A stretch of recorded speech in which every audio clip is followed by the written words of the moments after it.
आत्माओं कि अब की बार हमने ये मौका नहीं चूकना है, ये दाव हमने नहीं चूकना है, ये अंतिम मौका है। और ऐसी परिस्थितियां आपके सामने उत्पन्न होंगी क्योंकि परमात्मा आपके विश्वास और धैर्य की परीक्षा लेगा।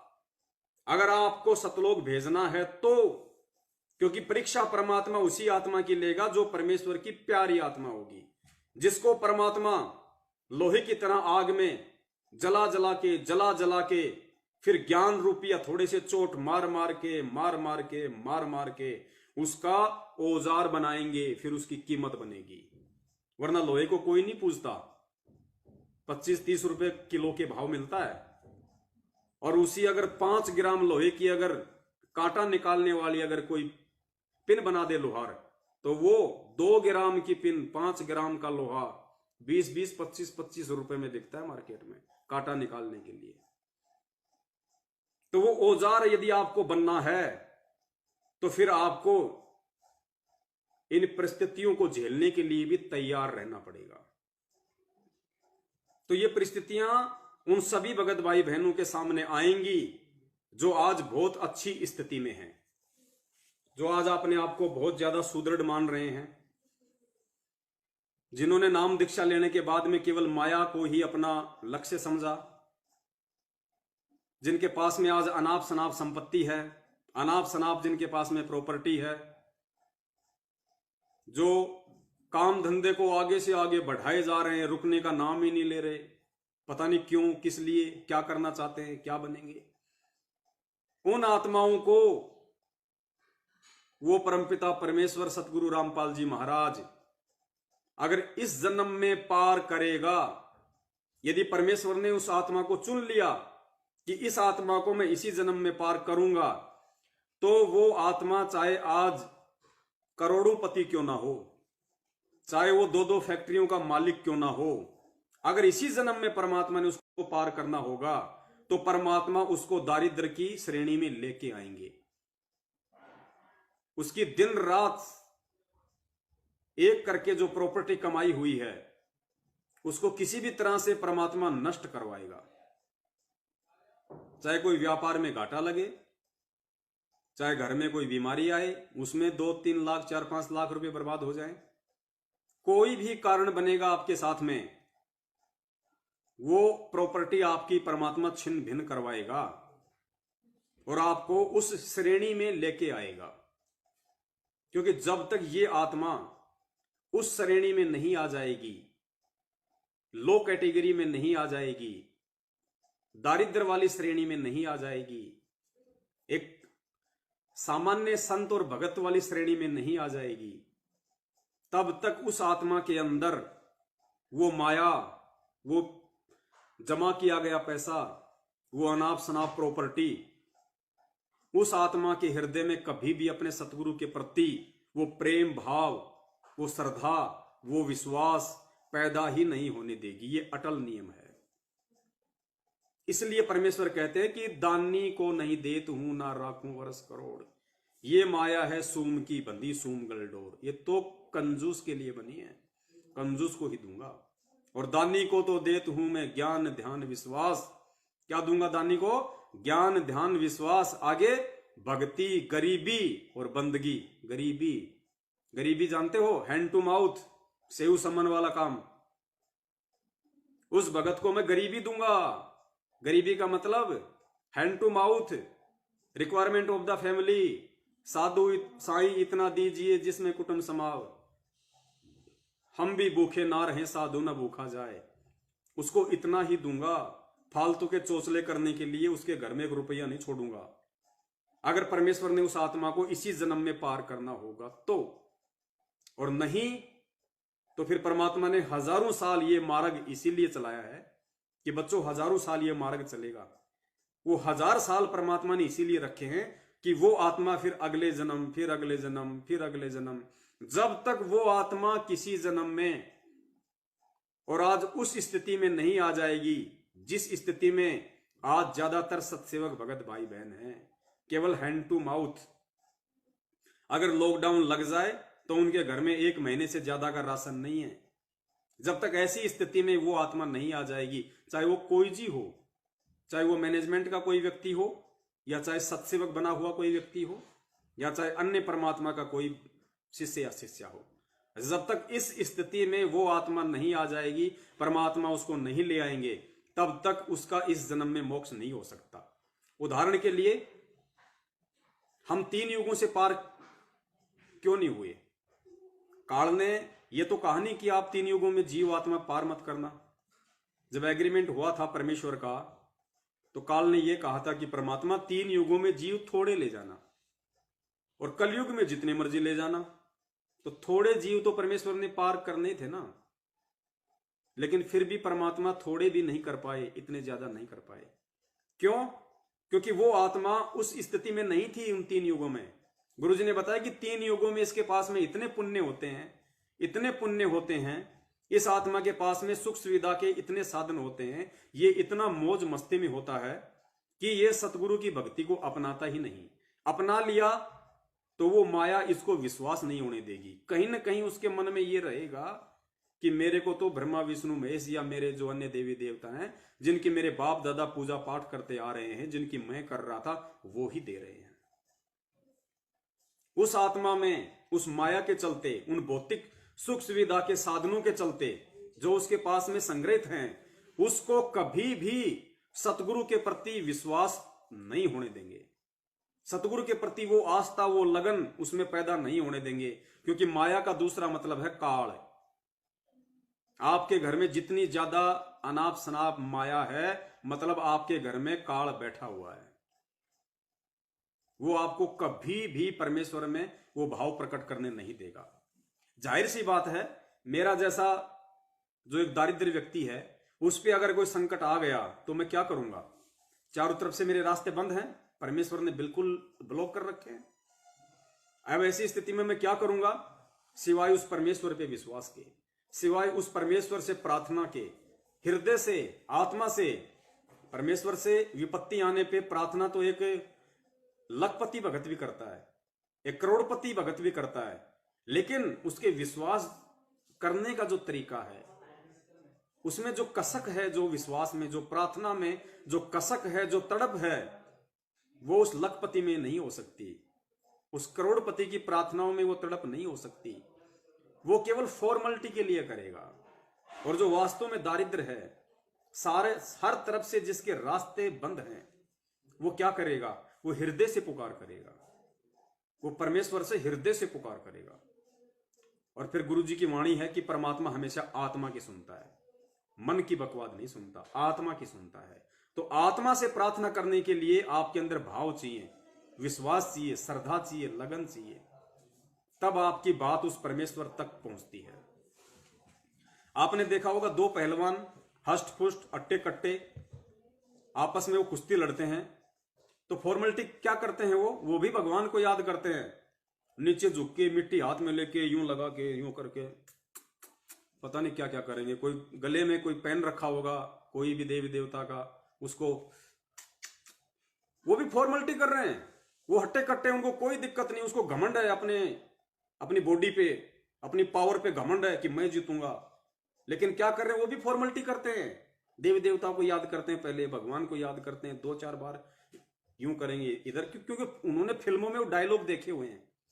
अब पूछता तो हनुमान जी को है, और वो हनुमान जी की फोटो निकाल के क्या करेगा?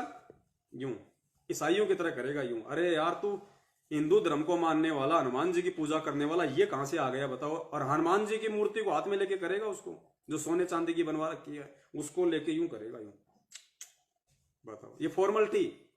तो ठीक इसी प्रकार पुण्यात्माओं, जिस भगत के पास में अनाप शनाप माया है, अनाप शनाप प्रॉपर्टी है, या आवश्यकता से ज्यादा है, या इस परमेश्वर की वाणी से अधिक है कि साईं इतना दीजिए जिसमें कुटुंब समाव, हम भी भूखे ना रहें, साधु ना भूखा जाए, इस वाणी से ज्यादा यदि किसी भगत के पास में प्रॉपर्टी है, संपत्ति है, माया है, तो प्रार्थना वो भी करेगा परमात्मा से, अरदास वो भी लगाएगा, लेकिन उसकी अरदास में, उसकी प्रार्थनाओं में वो कसक नहीं होगी।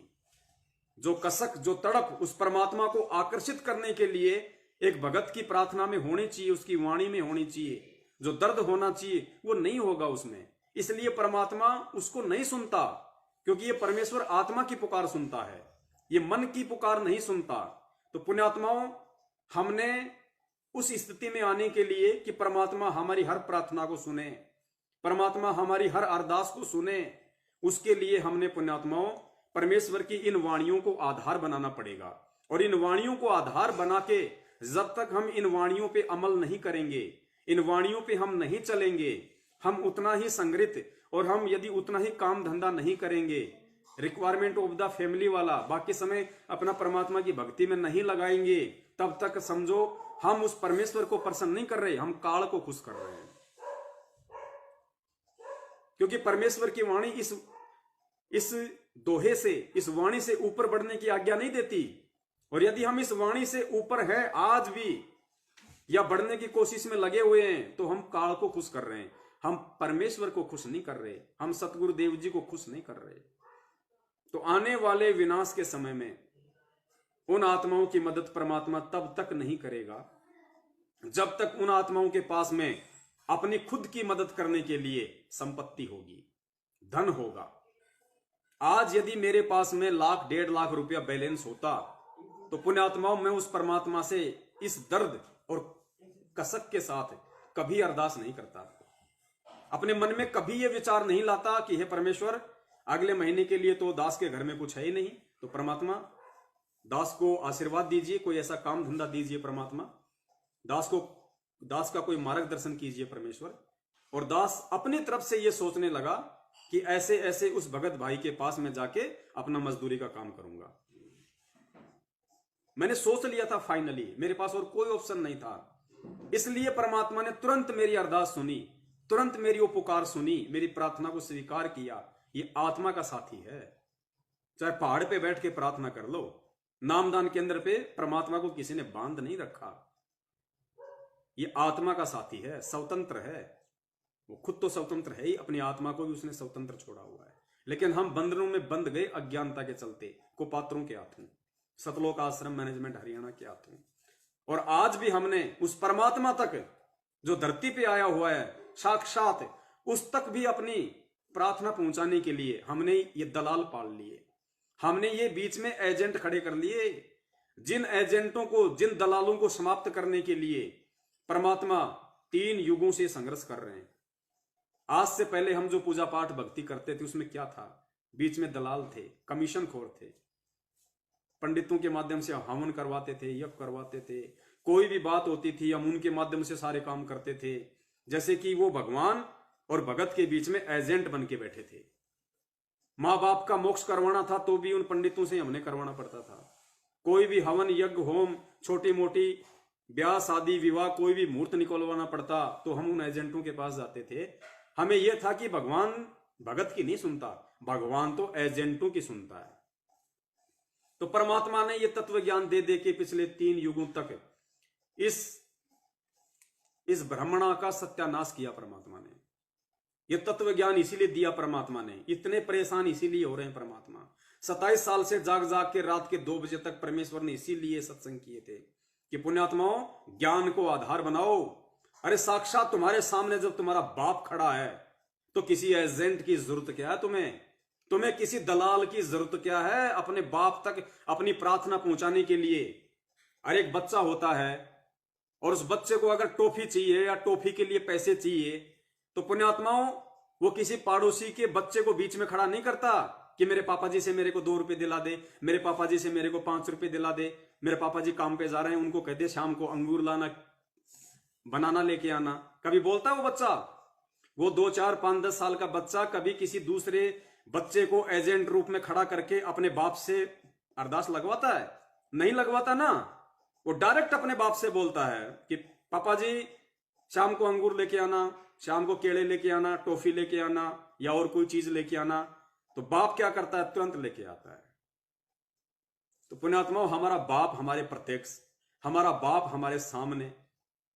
और दूसरा बाप ने तरीका बता दिया कि बेटा मैं अंतर्यामी हूं। अंतर्यामी रोज संध्या आरती में कहता है कि मैं अंतर्यामी हूं तेरा बाप। अंतर्यामी एक आप आत्म के आधार, जो तुम छोड़ो हाथ तो मोए कौन उतारे पार। हम रोज अपने बाप को अंतर्यामी कहते हैं।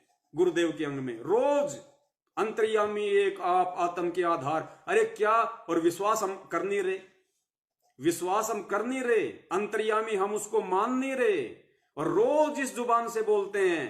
तो क्या हम दीवारों को कह रहे हैं कि तू अंतर्यामी है? दीवार किसके सामने खड़े होके कहते हैं? अपने गुरुदेव की प्रतिमा के सामने खड़े होके, दीवार के सामने नहीं कह रहे।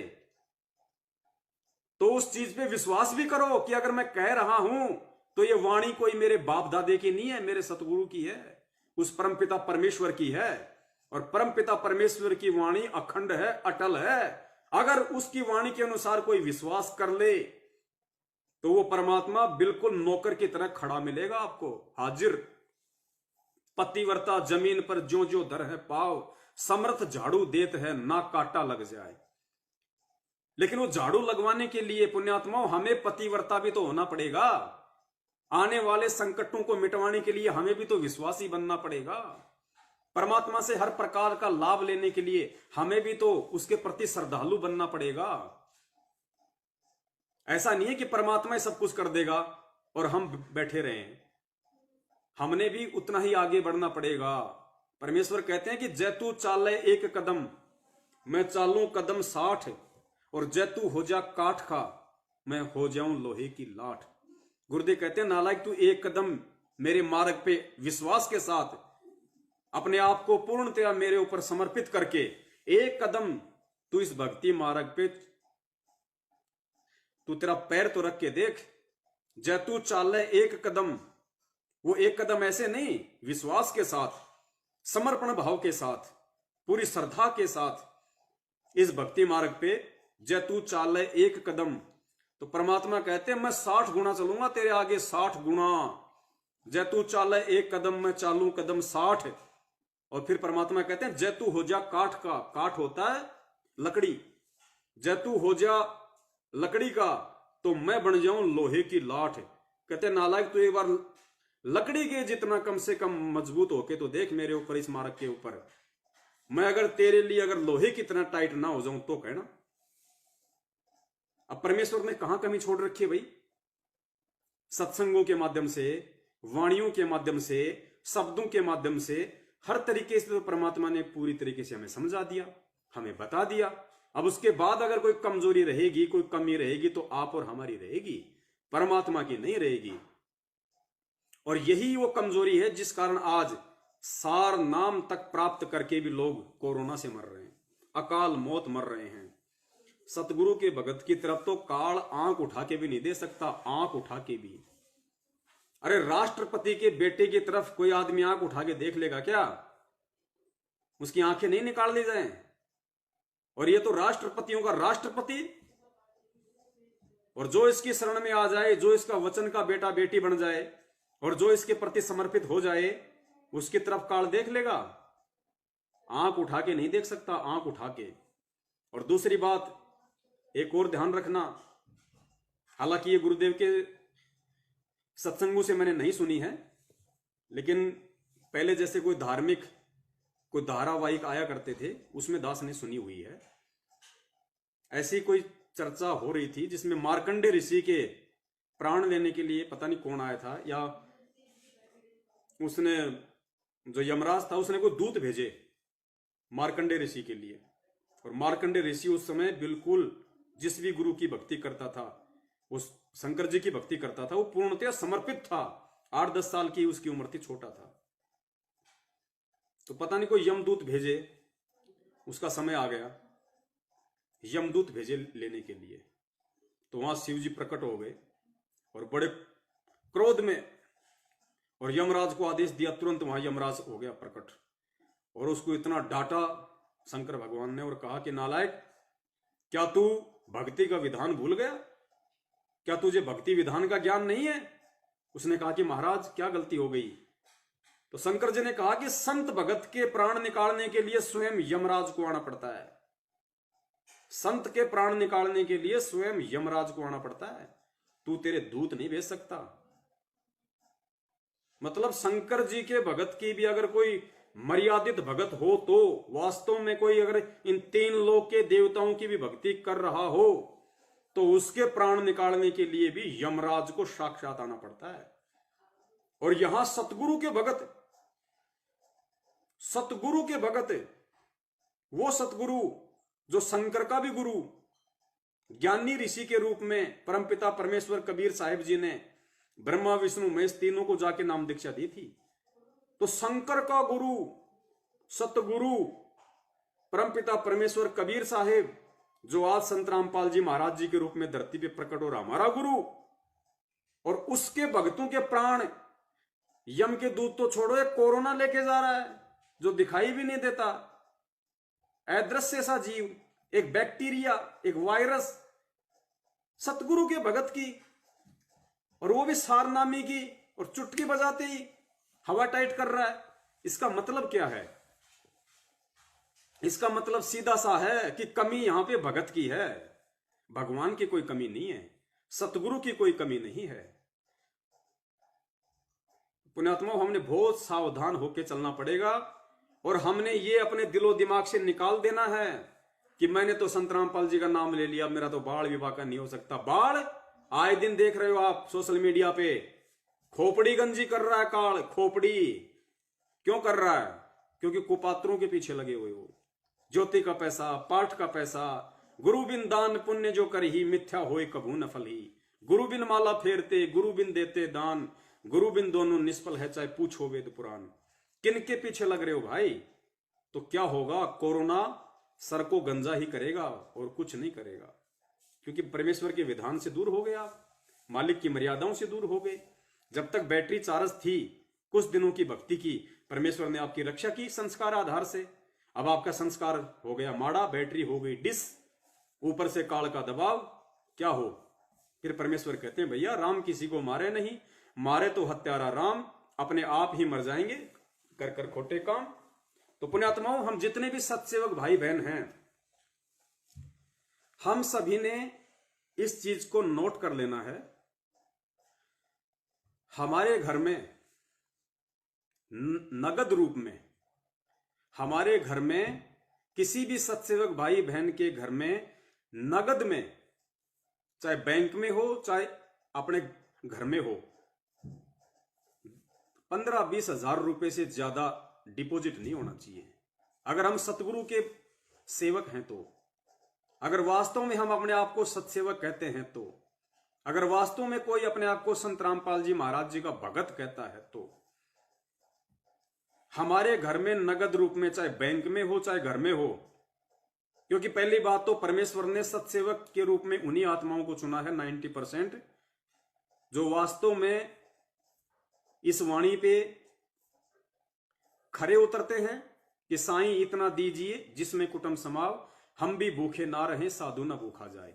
उनके पास ऑलरेडी इतना ही सब कुछ है, इससे ज्यादा कुछ नहीं है। और यदि किसी के पास इससे ज्यादा है, इस वाणी से ऊपर यदि किसी के पास में माया है, देखिए यदि आपके पास में अपना खुद का मकान है, अपने खुद का कोई खेत है, तो दास का कहने का मतलब ये नहीं कि आप उनको बेच बाच के बिल्कुल इस वाणी के अनुसार आ जाओ, नहीं। खेत है, अपनी खेती कीजिए, कोई दिक्कत नहीं। आपका मकान है, आपकी पुश्तैनी प्रॉपर्टी है, या आपने अपनी मेहनत करके वो प्रॉपर्टी ली है, कोई दिक्कत नहीं। दास ये नहीं कह रहा कि आप उसको बेच दो, आप उसको बेच के दान कर दो, नहीं, रहने दो उसको, कोई दिक्कत नहीं। लेकिन उस प्रॉपर्टी में बिल्कुल भी आस्था नहीं रखनी है कि मुसीबत के समय में मुझे ये मकान दे देगा, मुसीबत के समय मुझे ये खेत दे देंगे। हमने केवल परमेश्वर पर ही विश्वास रखना होगा, और नगद रूप में। भले आपके पास में 1 करोड़ का मकान है, भले आप 40 बीघा जमीन के, 40 एकड़ जमीन के ठेकेदार हैं, लेकिन अगर आप भगत हैं संत रामपाल जी महाराज जी के, सबसे पहली बात तो आपको बिल्कुल सीधे साधा तरीके से अपना जीवन यापन करना पड़ेगा। ऑलरेडी आपके घर में, आपको नहीं पता था पहले, आपके घर में सारे सुख सुविधाओं के साधन है, कोई दिक्कत नहीं, रहने दीजिए। आगे से सावधान, कोई भी फालतू की व्यर्थ की चीज जो वास्तव में आपके लिए कंपलसरी ना हो, आपके परिवार के लिए कंपलसरी ना हो, वास्तव में, तब तक आपने उस चीज की बिल्कुल भी परचेजिंग नहीं करनी। और नगद रूप में आपके घर में 15 से 20 हजार रुपए मैक्सिमम, ये भी दास ज्यादा बोल रहा है, इससे ज्यादा पैसा आपके घर में नहीं होना चाहिए। और अगर किसी के पास इससे ज्यादा पैसा है तो उन पुण्यात्माओं को ध्यान रखना होगा कोई भी भगत भाई बहन यदि हमारा मुसीबत में है, देखो हम एक परमेश्वर के बच्चे हैं और यह परमेश्वर का मार्ग प्रेम और एकता उपजाने का है। आज मुसीबत के समय उस परमेश्वर के बाद यदि कोई किसी का सहारा है तो हम भगत भाई बहन हैं। यदि आपके घर में 15-20 हजार रुपए से ज्यादा पैसा है कैश में, और पुण्यात्माओं यदि आपको मालूम पड़ गया या किसी भगत भाई बहन ने आपसे मदद मांगी है,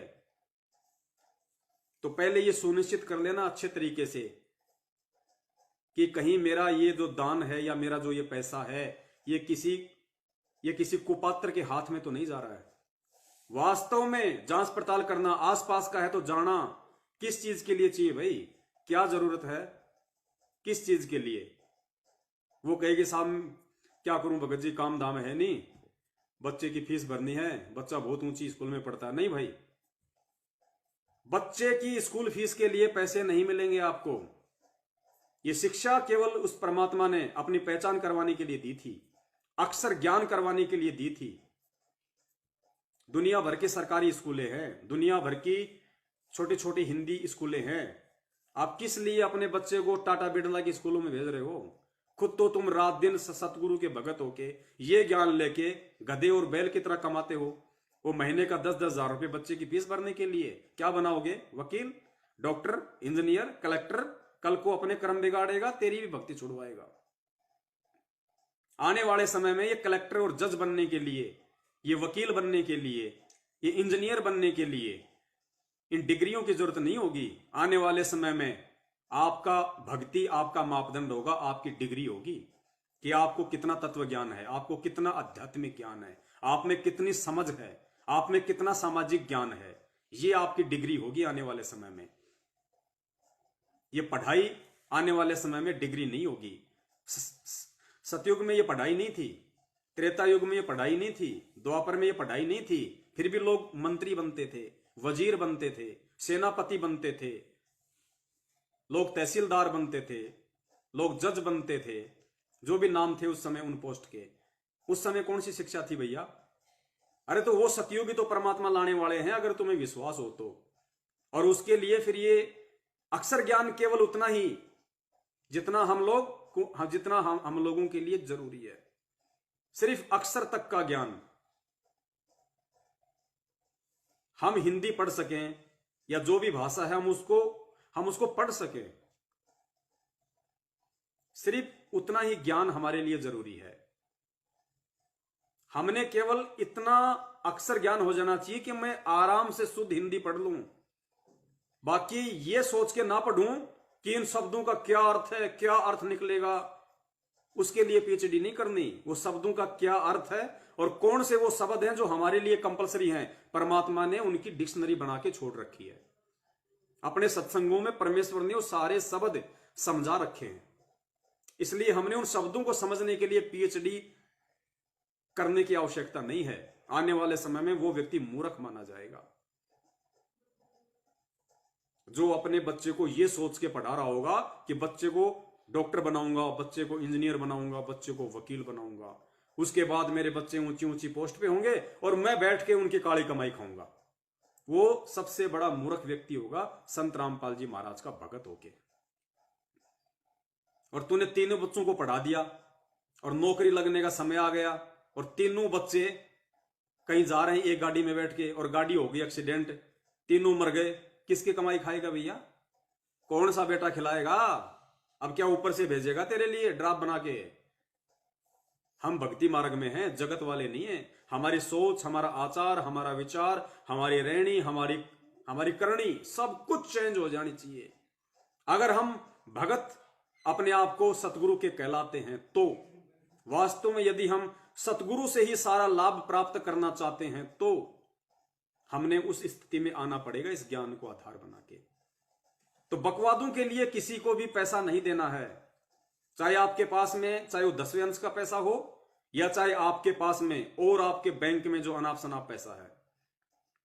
किसी जरूरतमंद व्यक्ति की ही आपने हेल्प करनी है। और देख लेना, और हेल्प करने से पहले आप अपनी तरफ से भी पूरी जानकारी और परमपिता परमेश्वर को भी दंडवत प्रणाम करके कि परमात्मा पैसे का दुरुपयोग ना हो जाए वरना दास दोषी होगा। उसके बाद आप चाहे उसकी 10,000 की मदद करो, चाहे आप उसकी आवश्यकता अनुसार चाहे 1,00,000 की मदद करो। आप परमेश्वर की सेवा कर रहे हो, फिर परमेश्वर की सेवा। और उस सेवा के बदले, हालांकि हमने निष्काम भाव से सेवा करनी है। अगर आपका अपना पैसा है तो आप उसको उधार रूप में दीजिए। वो पैसा आपने छोड़ना नहीं उस भगत के, उसको पहले बोल देना कि भैया जब तेरा काम हो जाए और जब तेरे पास में पैसे की व्यवस्था हो जाए तो धीरे धीरे करके, अगर एक बार में नहीं दिए जाएं तो धीरे धीरे किस्तों में आप मुझे वापस दे देना। और किसी कारण से यदि वो भगत ना दे पाए तो जबरदस्ती नहीं करनी, बिल्कुल भी नहीं करनी। फिर ये सोच लेना सतगुरु को दान कर दिए, जबरदस्ती नहीं करनी। परमात्मा कहते हैं अगर ऐसी स्थिति में अगर तू आया, किसी को पैसा देके और लेते समय अगर तू झगड़ा कर रहा है तो तू तेरी भी भक्ति खराब करेगा, सामने वाले का भी तू आत्मा दुखाएगा।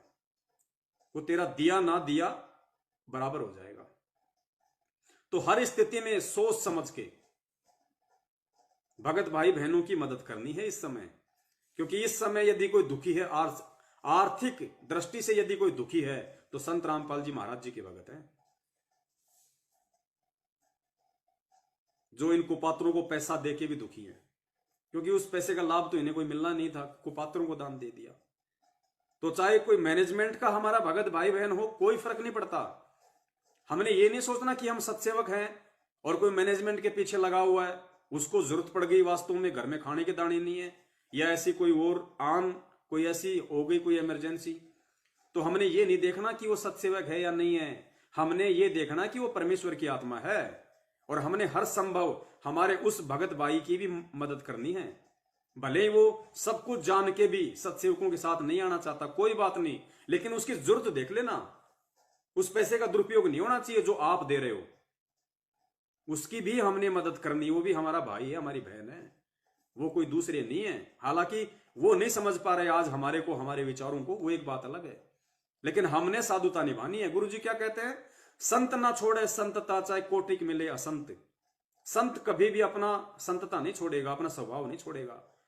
गुरु जी ने कहानी बताई थी ना, वो दरिया में एक साधु स्नान करने गया, वहां पे एक बिच्छू आया, बिच्छू बार बार उसको डंक मार रहा क्योंकि वो पानी में डूब रहा था। साधु ने सोचा ये पानी में डूबेगा, उसको हाथ में लेके बाहर डालने की कोशिश करता, बिच्छू उसको डंक मार देता। ऐसा 4-5 बार हुआ। साधु भी हार नहीं मान रहा, बिच्छू भी हार नहीं मान रहा। तो उसका चेला बैठा हुआ था, उसने कहा कि गुरुदेव क्यों इस दुष्ट के पीछे पड़े हो, छोड़ो ना, जो खुद ही नहीं चाहता कि मेरी जान बचे। तो गुरुदेव ने कहा कि बेटा इसका जो स्वभाव है ये करेगा, क्योंकि इसका स्वभाव ही ऐसा है, लोगों को डंक मारना, लोगों को काटना, चाहे कोई इसका अच्छा करे चाहे कोई इसका बुरा करे। इसका जो स्वभाव है वो दूसरे को पीड़ा पहुंचाने का है। और बेटा मैं संत हूं, मैं साधु हूं, मेरा स्वभाव है चाहे मुझे कोई अच्छा कहे चाहे बुरा कहे, मेरा स्वभाव है कि मैं उसकी मदद करूं। संत कभी ये नहीं देता कि सामने कोई दुष्ट है या कोई सज्जन है। संत का स्वभाव हमेशा उसकी सेवा करने का होता है, उसकी मदद करने का होता है, क्योंकि वो जो आचरण है उसका जो दुष्टता वाला, वो उसका अपना कोई संस्कार है, लेकिन आत्मा वो परमात्मा की है। तो हमने ये सोच के उन सतलोक आश्रम मैनेजमेंट हरियाणा के पीछे भी यदि कोई ऐसा भगत भाई बहन है जो आपके संपर्क में है, जिनसे आपके अच्छे संपर्क हैं, और यदि उसको भी जरूरत आन पड़ी और उसको पता चला कि भाई इस भगत भाई के पास कुछ पैसे हैं और मेरी मदद हो सकती है, और वास्तव में यदि उसको जरूरत है, तो पुण्यात्मा ध्यान रखना, वो आत्मा से आप जी से मदद के लिए कहेगा, और आत्मा से कर रहा है और आपने सोच समझ के उसकी मदद की, तो आप उस परमात्मा की मदद कर रहे हो, आत्मा की नहीं कर रहे। फिर आपका पैसा परमात्मा को जा रहा। फिर आपका अपना पैसा है तो आप उसको उधार में दीजिए, लेने की जल्दबाजी बिल्कुल ना करना, जैसे दे वैसे ले लो, ना दे भूल जाओ कि मैंने कभी दिए थे उसको पैसे, बस। और अगर आपके पास में अपना पैसा नहीं है और यदि आपके पास में जो 10वें अंश का पैसा वो रखा हुआ है, तो सोच समझ के जांच पड़ताल करके उसकी मदद कीजिए और उसको बोल दीजिए ये पैसा गुरुजी के आने के बाद भैया गुरुदेव ने ही देने हैं, बस, इससे ज्यादा कुछ नहीं। हमने इस तरीके से, हमारे पास जो परमेश्वर की वाणी के विपरीत जो पैसा है घर में, जो ज्यादा पैसा है, हमने उसका इस तरीके से इस्तेमाल करना है। अगर आपके पास पैसा भी है और आपको ऐसा कोई व्यक्ति नहीं मिला, या किसी ने आपसे मदद की गुहार नहीं लगाई, किसी ने आपसे नहीं कहा कि भाई मुझे जरूरत है, तो जबरदस्ती किसी को नहीं देने कि इसका क्या करूं। नहीं नहीं, आपकी देने की इच्छा है, लेकिन कोई लेने वाला सुपात्र ही नहीं है, तो वो आपकी सेवा लग गई, आपकी सेवा लग गई, क्योंकि आपके तो भाव हैं देने के कि कोई आत्मा ऐसी हो जिसको मैं दूं, कोई मेरे से ऐसा कोई कहे। जानबूझ के नहीं कहना कि मेरे पास में इतना पैसा है, ऐसे तो फिर लूला लंगड़ा काना बहरा सब आ जाएंगे, एक्टिंग भी ऐसी करेंगे, आपको मालूम नहीं पड़ेगा इसको जरूरत है या नहीं है। देख लो, आपके संपर्क में ऐसा कोई भाई बहन हो जो आप नहीं कह पा रहा हो आपसे, और वास्तव में उसको जरूरत है, और वो शर्म के मारे आपसे नहीं कह पा रहा, और आपके पास में है कुछ पैसा, तो उसकी परिस्थिति को देखते हुए उसको अपने पास बुला के या उसके पास जाके उसका भेद लेके कि वास्तव में जरूरत है या नहीं है, कितनी जरूरत है तो फिर उसकी मदद कीजिए। ऐसे आपने वर्तमान में इस पैसे का सदुपयोग करना है, वरना इसका और कोई सदुपयोग नहीं होगा अपने आत्माओं। आपके खुद के भगत भाई बहन तो दुखी है संगत में, सर्वविदित है, छुपा हुआ नहीं है। संत रामपाल जी महाराज जी के 70% भगत गरीबी रेखा से नीचे जीवन यापन करते हैं, और मैनेजमेंट क्या कर रहा है, उन्हीं को ठग के गुरु जी के नाम पे बेचारों को अपना पेट काट काट के ज्योति पाठ का पैसा दे रहे हैं किस्तों में। और आज मैनेजमेंट क्या कर रहा है, दुनिया को अनाज बांटता फिर रहा है, अखबारों में फोटो निकल आता है संत रामपाल जी महाराज जी के भगत कोरोना काल में बने मसीहा, लोगों के घर जा जाके, लोगों की झोपड़ियों में जा जाके बांट रहे हैं राशन। वो राशन बांटना नहीं है, वो दान धर्म नहीं है, वो एक तरफ तुमने धोखे से अपने भगत भाई बहनों का पैसा छीना, और दूसरी तरफ तुम उन पैसे को बेफिजूल में बर्बाद कर रहे हो। तुम्हारे से कोई मांगने नहीं आया, तुम्हारे से कोई मांगने नहीं आया कि मेरी मदद करो। तुम जा जाके मान बढ़ाई के लिए, अखबार में फोटोएं निकलवाने के लिए जा जाके लोगों की झोपड़ियों में 5-5 किलो आटा देके आ रहे हो, और गुरुजी की वाणियों के खिलाफ, भक्ति विधान के खिलाफ अपने कर्म बिगाड़ रहे, और आज उस लाखों की संगत के कर्म फोड़ रहे हो, जिन्होंने अज्ञानता में तुम कुपात्रों को ज्योति पाठ और दान का पैसा दिया, जिसका आज तुम दुरुपयोग कर रहे हो। अरे परमेश्वर का विधान है, कितनी बार कहेगा परमात्मा, ज्ञान गंगा में स्पष्ट लिखा हुआ है, अगर कोई भिखारी भी आए आपके घर पे, आपने उसको खाना खिला देना है, आटा नहीं देना। आपके घर में जो कच्चा सामान है रसोई का वो नहीं देना, बेच देते हैं लोग, भिखारी लोग बेच देते हैं, फिर उसकी दारू पीते हैं, गांजा पीते हैं, सुल्फा पीते हैं। ये गुरु का वचन है, चाहे कोई कितनी ही क्यों ना हो गिड़गिड़ाए कि साहब भिखारी हूं, साहब मेरे बच्चे भूखे हैं, साहब कहां रोटी, साहब दे दो आटा, साहब जाके बनाऊंगा। नहीं, काल इसी प्रकार आपको ठगेगा, ऐसे ही ठगता है काल, रो रो के, ताकि ये मेरे ऊपर दया करे और ये ठगा जाए, दे दे मेरे को। गुरुजी ने कहा कि आटा नहीं देना, दाल वगैरह नहीं देना, चीनी नहीं देना, कच्चा सामान आपने देना नहीं है, चाहे भूखा क्यों ना मर जाए आपके सामने। वो जो विधान आपको गुरुजी ने बताया, भूखे को खाना खिला दो प्रेम के साथ में, जैसा आप खाते उससे भी अच्छा। नगद में नहीं देना उसको, आटा दाल चावल ये नहीं देना, दुरुपयोग होगा, काल ऐसे ही ठगेगा।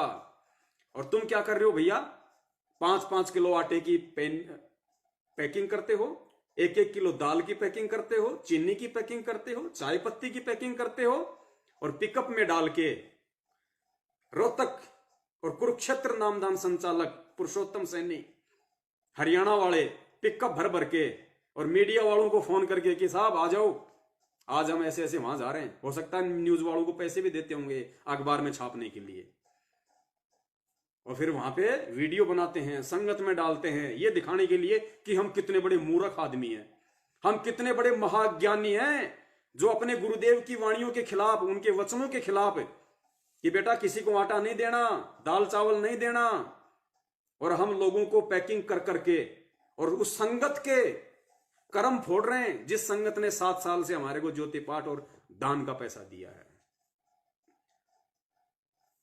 गुरुजी ने बताया चाहे कोई कितना ही बीमार क्यों ना हो, उसको दवाई लेके दे दो मेडिकल से, नगद पैसा नहीं देना दवाई के लिए, धोखा खा जाओगे। काल की बहुत बड़ी चाल है यहां पे। गुरुजी ने बताया बाढ़ आ जाए, भूकंप आ जाए, नगद किसी को कोई चीज नहीं देनी, नगद नहीं देनी आपने, कम्बल भी नहीं देना आपने नया खरीद के, वो भी देना है तो आपने पुराना, ताकि वो बेच ना सके। यहां तक गुरुजी ने कबीर सागर के सरलार्थ में, शायद पेज नंबर 425 या कुछ ऐसा है, ध्यान से देख लेना, स्पष्ट लिखा हुआ परमेश्वर ने, नगद नहीं। और पुण्यात्माओं, आज क्या हो रहा है, आपके व्हाट्सएप पे वीडियो आ रहे हैं और आप बोल नहीं रहे, यूट्यूब पे वीडियो आ रहे हैं, पिकअप में सामान भरा हुआ कच्चा आटा दाल चावल लोगों को जा जा के बांट रहे हैं, बिहारियों को बंगालियों को जो रहते हैं, और कहते हैं कि संत रामपाल जी महाराज जी के भगत सेवा कर रहे हैं। सेवा नहीं कर रहे, संगत के वो कर्म फोड़ रहे हैं, संगत के कर्म, जिन्होंने ज्योति पाठ और दान का पैसा दिया है, आपकी आंखों के सामने है। यही तो काल की सूक्ष्म चाल है। और होती क्या है, कब समझोगे फिर तुम लोग, यही कारण है कि तुम मर रहे हो, आए दिन कोऑर्डिनेटर तक मर रहे हैं, नामदान संचालक तक मर रहे हैं, सारनामी तक मर रहे हैं कोरोना से, महामारी से। संत रामपाल जी का भगत नहीं हो सकता जो महामारी से मर जाए, जो बीमारी से मर जाए, जो एक्सीडेंट होके मर जाए, वो संत रामपाल जी का भगत नहीं, वो काल का भगत था, खाली नाम का भगत था संत रामपाल जी का। तो ऐसे आप लोगों के कर्म फोड़े जा रहे हैं, तुम कहां नींद में सो रहे हो। तो पुण्यात्माओं, हम सत्सेवकों ने बहुत सोच समझ के, इस समय हमने अगर किसी की मदद भी करनी है तो बहुत सोच समझ के, हम दोषी ना बन जाएं परमात्मा के। जहां वास्तव में जरूरत हो, आपको परमात्मा भी प्रेरणा कर देगा, और आपने भी अपनी तरफ से पूरी सावधानी बरतनी है, अपने भगत भाई बहन को देते हुए भी ध्यान रखना। तो इस तरीके से हमने हमारे उस 10वें अंश का, या हमारे घर में जो अनाप शनाप जो पैसा है, उसका हमने इस समय सेवा में प्रयोग करना है। और यदि कोई आपको नहीं मिल रहा है ऐसा, तो कोई दिक्कत नहीं, पैसे को आप अपने पास रखिए, कोई दिक्कत नहीं, फालतू में किसी को देने की आवश्यकता नहीं है। लेकिन आपकी आस्था उस पैसे में नहीं होनी चाहिए कि मुसीबत के समय में मुझे ये पैसा बचाएगा। आपकी श्रद्धा, आपका विश्वास उस पैसे में नहीं, उस परमेश्वर में होना चाहिए। तो आपका वो जो पैसा रखा हुआ है वो भी आपको नुकसान नहीं देगा, और परमात्मा उसका भी सदुपयोग करवा देगा आने वाले समय में, यदि आपके भाव होंगे तो सदुपयोग करने के। तो इस वाणी पे हम तभी चल पाएंगे पुण्यात्माओं, जब हम इस कदर अपनी रहनी और करने को करेंगे कि साईं इतना दीजिए जिसमें कुटुंब समाओ, हम भी भूखे ना रहें अतिथि न भूखा जाए। तभी हम परमात्मा पे विश्वास कर पाएंगे, तभी हमारा विश्वास बनेगा, और जब विश्वास बनेगा तभी वो परमात्मा अपने भगत की आने वाले युग परिवर्तन के समय में, चाहे भूखमरी हो चाहे महामारी हो, रक्षा करेगा, अन्यथा नहीं करेगा।